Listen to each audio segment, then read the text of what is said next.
Welcome to our channel. ఈ రోజు మనతో పాటు ఉన్నారు senior clinical pharmacologist doctor Chandini గారు. ఈ రోజు మేడంతో మనం ఎందుకున్నామంటే చాలా మంది అండి ఎక్సర్సైజ్ చేస్తూనే హార్ట్ అటాక్ ప్రాబ్లమ్స్ వచ్చి చనిపోతూ ఉన్నారు.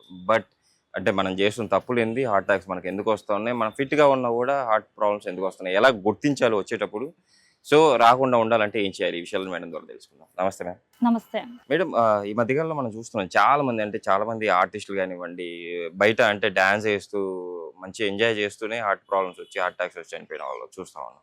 బట్ ఎందుకు ఇలా జరుగుతూ ఉంది? ఇంత ఫిట్ గా ఉన్నా కూడా ఎందుకు హార్ట్ వీక్ గా ఉంటుంది? ఫిట్ గా ఉన్నారు అన్నది యాక్చువల్ గా wrong question. Okay. So fit గా ఉన్నారో లేదో తెలియాలి అంటే సో ఫస్ట్ కార్డియాక్ మనకు హార్ట్ ఏ స్టేజ్ లో ఉందో తెలుసు. Okay ma'am. సో నవే డేస్ ఏమవుతుందంటే జనరల్ గా అంటే కోవిడ్ వ్యాక్సిన్ సగం ముందు సగం తర్వాత, క్రీస్తు పూర్వం ముందు తర్వాత అనుకుంటాం కదా, అలాగే సో కోవిడ్ రాకముందు ఈ హార్ట్ అటాక్ తో చనిపోయారు అని ఒక థియరీ లేదు ఎప్పుడు. బట్ కోవిడ్ వచ్చిన తర్వాత హార్ట్ అటాక్ హార్ట్ అటాక్ తో చనిపోయారు అన్నది ఎక్కువ. సో డెత్స్ అనేవి, కార్డియాక్ డెత్స్ అనేవి నోట్ అవుతున్నాయి. Okay. So according to WHO కానీ అండ్ వరల్డ్ నెక్స్ట్ మన మెడికల్ కౌన్సిల్ ఆఫ్ ఇండియా నుంచి కానీ ఒక అథారిటీ అనేది యాక్చువల్గా రాలేదు. బట్ ఏంటంటే అందరూ రూల్ అవుట్ చేసేది ఏంటంటే ఇప్పుడు అందరూ కామన్గా వేయించుకున్న వ్యాక్సిన్ కోవిడ్ కాబట్టి మేబీ దానివల్ల అయ్యి ఉండొచ్చు అన్నది కార్డియాక్ డెత్స్ నోట్ అవడానికి అదొక రీజన్. బట్ హెల్దీగా ఉన్న వాళ్ళు ఎందుకు చనిపోతున్నారు అంటే ఏదైతే మన ఆర్టరీస్ ఉన్నాయో ఆర్టరీస్ లో బ్లాకేజ్ ఉండటం వల్ల ఏదర్ ఈ ఆర్టరీస్ అనేవి నేరో అయిపోయి సర్క్యులేషన్ అనేది హార్ట్ మజిల్ కి వెళ్ళలేకపోవటం వల్ల కూడా చనిపోతారు అనమాట. సో ఫర్ ఎగ్జాంపుల్ ఇప్పుడు చాలా మంది వర్కౌట్ చేస్తుంటారు, లైక్ పునీత్ రాజ్పుత్ గారు అని చాలా డెత్స్ నోట్ అయి ఉన్నాయి.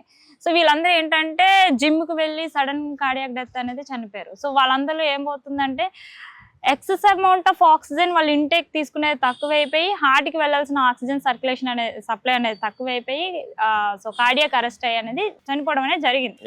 సో ఎందుకు వీళ్ళు తక్కువ అమౌంట్ అంటే ఆక్సిజన్ సప్లై అవ్వటం వల్ల అంటే వాళ్ళు ఏమవుతున్నారంటే వాళ్ళు థ్రెడ్మిల్ మీద నడుస్తున్నప్పుడు పరిగెడుతున్నప్పుడు ఏంటంటే ఎక్కువ ఎగ్జాస్ట్ లోకి వెళ్తారు అనమాట.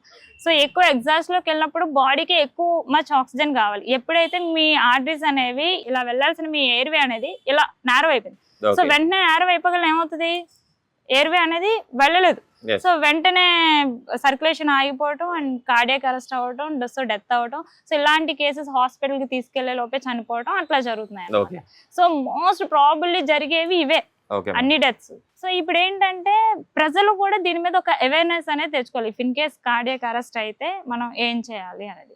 బట్ ఇప్పుడు ఏంటంటే కార్డియాక్ అరెస్ట్ వరకు ఓకే అంటే సో సడన్ డెత్స్, కానీ ఇంతకంటే అంటే ఇప్పుడు 100 members పీపుల్ ఆఫ్ పాపులేషన్ తీసుకుంటే 10 members అలా చనిపోతున్నారు అనుకుందాం. But what about 90 members? So ఈ 90 members లో కూడా ఏమవుతుందంటే కార్డియాక్ అరెస్ట్ అనేది జరిగి సో స్టంటింగ్ కి ఆర్ బైపాస్ కి వెళ్ళి అండ్ ఆ తర్వాత కూడా దెర్ ఈస్ నో ఆప్షన్ అనమాట. సో కార్డియాక్ పంపింగ్ ని మెజర్ చేయడానికి 2D ఎకో అనేది ఒక మెజర్మెంట్ ఉంటుంది అనమాట. దాంట్లో ఎజెక్షన్ ఫ్రాక్షన్ అనేది ఒక మెజర్మెంట్ ఉంటుంది. మీ హార్ట్ పనితీరు ఎంత పని చేస్తుంది అనేది అది చెప్తుంది అనమాట. సో ఆ పనితీరు అనేది గ్రాడ్యువల్ గా తగ్గిపోతుంది. సో అది biggest worst kind of scenario in this society right now. So నేను చాలా కేసెస్ని చూసా అలా ప్రాబ్లం అయ్యి, ఎస్పెషల్లీ COVID-19 వ్యాక్సినేషన్ తీసుకున్న వాళ్ళు ఎంగేజ్ వాళ్ళు ఈఎఫ్ అనేది గ్రాడ్యువల్ గా పడిపోయి వితౌట్ ఎనీ బ్లాకేజెస్. సో అలాంటి కేసెస్ అంటే వాళ్ళు మళ్ళీ ఇబ్బంది పడి మళ్ళీ గెట్ బ్యాక్ అయ్యి వెళ్ళడం చూసారు. సో ఇప్పుడు ఏంటంటే ఆయన ఒక ప్రాబ్లం వచ్చింది, దానికి 2D ఎక్కువ తీసుకున్నారు, ఇంకో ప్రాబ్లం బయటపడింది. బట్ రిమైనింగ్ పీపుల్ ఎవరైతే చనిపోయారో వాళ్ళు అవేర్నెస్ లేదు. మేడం, ఫుడ్ విషయానికి వస్తే అంటే ఎలాంటి ఫుడ్ తీసుకోవాలి, ఎలాంటి ఫుడ్ తీసుకోకూడదు, హార్ట్ ప్రాబ్లమ్స్ ఉన్న వాళ్ళైనా రాకుండా చేసుకోవాలి వాళ్ళని ఏమైనా ఉంటుంది? ఫుడ్ అనేటప్పటికీ గుర్తుంచుకోండి, ఏ డిసీజ్ అయినా సింప్లీ థింకింగ్ ఓకే, 4 పదాలు మాట్లాడతాను. ఫస్ట్ థింగ్, మీరు ప్రజెంట్ ఉన్న సిచ్యువేషన్లో నాన్ వెజ్ తినకపోతే ఎలా అనే ఒక క్వశ్చన్ ఉంటుంది. దానికి సింపుల్ ఆన్సర్ చెప్తాను. ఇది వరకు మీరు ఇంటి దగ్గర చిన్న కోడి పిల్లలు ఇంటి ముందు అందరూ పెంచుకునేవాళ్ళు. ఒక కోడి తన లైఫ్ పుట్టి పెరగడానికి ఇన్ని ఇయర్స్ అండ్ టైం టేకింగ్ తీసుకుంటుంది. ఇప్పుడు అదే కోడి మీరు ఒక కోళ్ళ ఫామ్లో పెంచుతారు, అది ఎన్ని మంత్స్లో బేబీ అయి బయటకు వస్తుంది, ఎన్ని మంత్స్ మన నోటికి వస్తుంది, దాని వెన్నెకాతల ఎన్ని ఇంజెక్షన్స్, హార్మోనల్ ఇంజెక్షన్స్ పడ్డాయి. సో ఈ హార్మోనల్ ఇంజెక్షన్స్ అనేవి దాని మజిల్లో స్టోర్ అవుతాయి. అదే మజిల్ స్టోర్ని మీరు బాయిల్ చేసి తీసుకుంటున్నారు, అదే హార్మోన్ని డైరెక్ట్గా. సో అందులో ఉండే ఏదైతే హార్మోనల్ ఉందో, అంటే మజిల్ స్ట్రెంగ్త్ని పెంచే హార్మోనల్ ఏవైతే ఉన్నాయో, అది ఇండైరెక్ట్గా దాని నుంచి మీరు తీసుకుంటున్నారు. అది ఆల్రెడీ దాని మజిల్ స్టోర్ అయింది, అది మీరు తింటున్నారు. సో మీకు అదే హార్మోనల్ ఇష్యూ వస్తుంది. మీరు గ్రాడ్యువల్గా చూడండి, పీసీఓడి అనేది 2000 తర్వాత పీసీఓడి కేసెస్ ఎన్ని నోట్ అయ్యాయి, 20 years తర్వాత ముందు ఎన్ని పీసీఓడి కేసెస్ ఉన్నాయి? చాలా ఎక్కువైపోయినాయి మేడం. గ్రాడ్యువల్ గా అప్పటికి ఇప్పటికి 50% కేసెస్ పెరిగాయి. సో బికాస్ అంటే నేను ఇది ఒక్కటి ప్రాబ్లం అనట్లేదు, ఇది కూడా ప్రాబ్లమే. సో మీరు ఐడెంటిఫై చేయాల్సింది. సో నెక్స్ట్ థింగ్ ఏంటంటే, ఎవరు అయోడిన్ కంటెంట్ ఫుడ్ తీసుకుంటున్నారు, ఎవరు అయోడిన్ కంటెంట్ ఫుడ్ తీసుకోవట్లేదు. చాలా మంది బెల్లం తినడం అరుదు ఇప్పుడు. ఓకే. నా చిన్నప్పుడు బెల్లం అటుకులు నైవేద్యం దేవుడికి పూజ చేసుకుంటే మా అమ్మ అందులో అటుకులు కంపల్సరీగా బెల్లం పెడుతుంది. అదే అటుకులు బెల్లం మళ్ళీ తీసుకొచ్చి పాలలో నాకు వేసి ఇచ్చేస్తుంది, నా ఐరన్ నాకు వచ్చేస్తుంది. బట్ ఇప్పుడు ఎవరు డైరెక్ట్గా బెల్లం తీసుకుంటున్నారు? లేదు. మన బాడీకి కావాల్సిన ఐరన్ వెళ్ళట్లేదు, అయోడిన్ వెళ్ళట్లేదు. ఏదైతే థైరాయిడ్ గ్లాండ్ని రన్ చేస్తాయో అవి దొరకట్లేదు.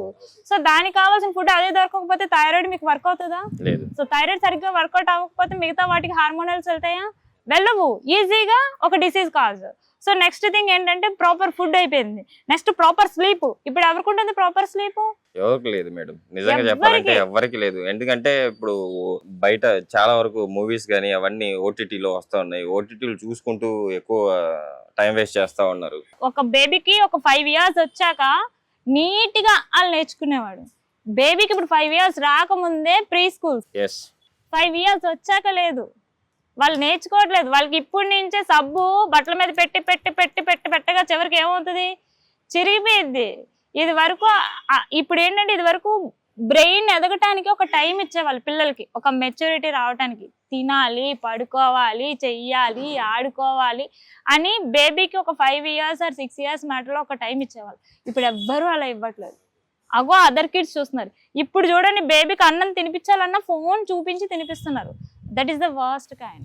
అండ్ థర్డ్ థింగ్ ఏంటంటే, మీరు స్వీట్ ని చేసే ప్రొసీజరే ద బిగ్గెస్ట్ రాంగ్ వే. మీరు ఎంత సాచురేట్స్ తింటున్నారంటే, లైక్ షుగర్ ని లైఫ్ లో ఒక టీ తాగితే టీలో వేసుకునే షుగర్ ని క్యాలిక్యులేషన్ చేసుకుంటే, ఒక 100 టీలు తాగితే 2 గులాబ్ జాములతో ఫటాఫట్. ఓకే. మీరు 2 గులాబ్ జాములు ఒకసారి వేసుకుంటున్నారు ఆ షుగర్ కంటెంట్ ని ఎలాబరేట్ చేసుకుంటూ. సో అది షుగర్ కంటెంట్ వే లోపల వేసుకోవటం, ఆ షుగర్ ని కన్జ్యూమ్ చేయకుండా ఉండటం, బ్లడ్ విస్కాసిటీ చేంజ్ అవ్వటం. బ్లడ్ లో ఉండే ఇప్పుడు బ్లడ్ అనేది ఎలా పరిగెట్టాలంటే, ఇప్పుడు హిమాలయాల నుంచి వాటర్ వస్తుంది, వాటర్ కదా గల గల గల గల గల పరిగెట్టుకుంటే వెళ్ళిపోతుంది. అదే మీరు పంచదార పాకం వేసారు, లేదా నెయ్యి నూనె వేసారు, అదేమవుతుంది? గలగల గలగల పరిగెట్టుకుంటే వెళ్ళిపోగలదా? వాటర్లా కాకుండా పరిగెట్టలేదు, వెళ్ళలేదు. ఇప్పుడు మన బ్లడ్ కూడా అలాగే అయిపోయింది. సో దానివల్ల ఏమవుతున్నాయి అంటే, చిన్న చిన్న వెయిన్స్కి వెళ్ళాల్సిన ఇది అనేది వెళ్ళట్లేదు. అవి కూడా హార్డ్లీ ఏమవుతున్నాయంటే, చిన్న చిన్న వెయిన్స్కి వెళ్ళాక కొల్లెటరల్స్, స్మాల్ కొల్లెటరల్స్ అనేవి లోపల అనేవి అంతరించిపోతున్నాయి. మెయిన్ ఆర్టరీస్ ఏవైతే ఉన్నాయో, మెయిన్ వెయిన్స్ ఏవైతే ఉన్నాయో అవి మాత్రమే పనిచేస్తున్నాయి. సో ప్రాపర్ స్లీప్ అయిపోయింది, ప్రాపర్ నాన్ వెజ్ అయిపోయింది. అండ్ నెక్స్ట్ థింగ్ ఏంటంటే, స్వీట్స్ తినడం అయిపోయింది. నెక్స్ట్ ఫుడ్, ఫాస్ట్ ఫుడ్స్, ఇవి కంప్లీట్గా అవాయిడ్ చేయాలి.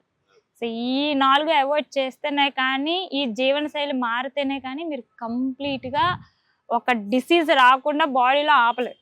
నిజంగా మేడం, ఈ మధ్య కాలంలో మనం మన లైఫ్ స్టైలే మన మెయిన్, అంటే మనం తీసుకునే ఫుడ్డే మన హార్ట్ అటాక్స్ కి చాలా వరకు కారణం. At the same time before corona, after కరోనాలో హార్ట్ అటాక్స్ చాలా ఎక్కువ అని చెప్పి చాలా చక్కటి వివరించారు. షూర్ గా మన ప్రేక్షకులు కూడా మీరు చెప్పినట్టు ఫుడ్ ని ఎలా తీసుకోవాలి, ఎలా తీసుకుంటే ఈ ప్రాబ్లమ్స్ రాకుండా చూసుకోవచ్చు, కంపల్సరీ గమనించి చేస్తారని చెప్పి ఆశిద్దాం మేడం. Thank you.